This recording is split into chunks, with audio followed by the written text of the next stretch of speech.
እንደ በግ ኑሪ ተብዬ እንደ ምንድነው ሚኖረው? አብዛኞቻችን በዚህ መዝሙር ወይ ቀልደናል ወይ ሳንፈልግ ስቀናል። ዛሬ ግን ስለዚች ዘማሪት ያላወቅነውን ብዙ ታሪኳን ስንሰማ መሳቃችን እና ማፌዛችን ፈጽሞ ስህተት እንደሆነ እንረዳለን። እስኪ ስለሷ ከማውራታችን በፊት በአንድ ገጽ ላይ የተጻፈውን ልቤን የመለሰልኝን መልእክት ላካፍላችሁ። ደቡብ ኦሞ ላይ ነው የሞትኩት። በሄድኩበት ጊዜ ላይ ነው ለኔ ይሄ መዝሙር አሳቅፎ ላከ። ምን ላድርግ ብዬ ስል እስከ ዕለት ሞትሽ ዘምሪ ያለ እሱ ብሎ እንደመጣው ግን አላገኘሁትም። የሆንብኝ ነገሮች በጣም ብዙ ፈተና ነበረ። እኔ አልሄድም ስል እሱ ሂጂ ዘምሪ ስለ እኔ ለዘመኑ መጨረሻ ብዙ ነገር ነገር አለ። ይቅርታ ይላል የመልእክቱ ርዕስ። እንደ በግ ኑሪ የሚለውን መዝሙሯን ባየሁ ወይም በሰማሁ ጊዜ ካልተደሰቱና ከቀለዱ ሰዎች መካከል አንዱ ነበርኩ። በግልጽ በሚዲያ ባልጽፍም ስለ ሕይወቷና ዝማሬዋ የሰጠችውን ቃለ መጠይቅ ባየሁ ጊዜ ግን የተሰማኝ የሚከተለው ነው። እንደ በግ ኑሪ ያልኩበት ወይም እኔ አስቤበት እኔ ይሁን ብዬ አይደለም። ለሰዋዊ አእምሮ አው ማለት እኛ በግ መሆን አይደለም። እኛ በጎች አይደለንም። እሱ የኛ እረኛ ነው ጌታ። እኛ የሱ በጎች ነን።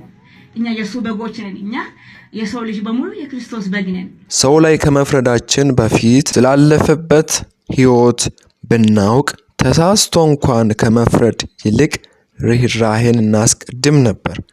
በነገራችን ላይ ክርስቶስ የርህራሄ ልብ ስላለው እንጂ እንደ ስህተታችን ብዛት ቢሆንማ በፍርድ ሰውም መሆን ባልቻልን ነበር። እናም እሷ ያለፈችበት መንገድ ርህራሄን ነው የፈጠረብኝ። ሌላው ትህትናዋ ክርስቲያናዊ ነው። ካለፈችበት ሕይወት የተነሳ የመማር እድል በማጣቷ ማንበብና መጻፍ እንደማትችል ነገረችን። አልችልም ለማለት አላፈረችም። መዝሙሮቿን ሌላ ሰው እንደምጽፍላት ስትናገርም አላፈረችም። ቋንቋውን በደንብ አለመቻሏንም እሷም ታውቀዋለች።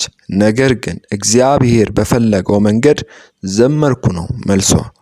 እና እኛ ምን አገባን በዚህ መንገድ ትዘምር ዘንድ ከተፈቀደላት።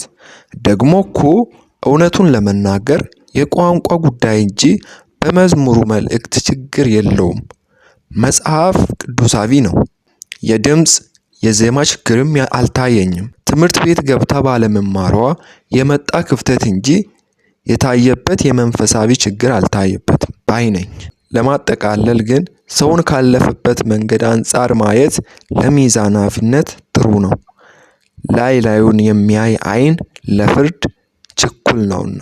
ውድ የቻናሌ ቤተሰቦች በእኔም ልብ ያለውን ወንድሜ ስለጨረሰው እንደ መልእክቱን መርምር ላለው አመሰግናለሁ። ደንብ ማስታወሰው ያው መዝሙሮችን ያሳቀፈኝ ሁለተኛ ሰማይ ላይ አንድ ላይ ህብረተሰቡ በጣም ለጠና ለብሰው ራሳቸውን ጠብቀው ለጠና ለብሰው ዙሪያ ላይ በቃ ሰርኪል ነገር ሰርቶ ያመልካል። በተያዘ አመልኮ ብቻ ነው። በጣም ሰው ያመልካል።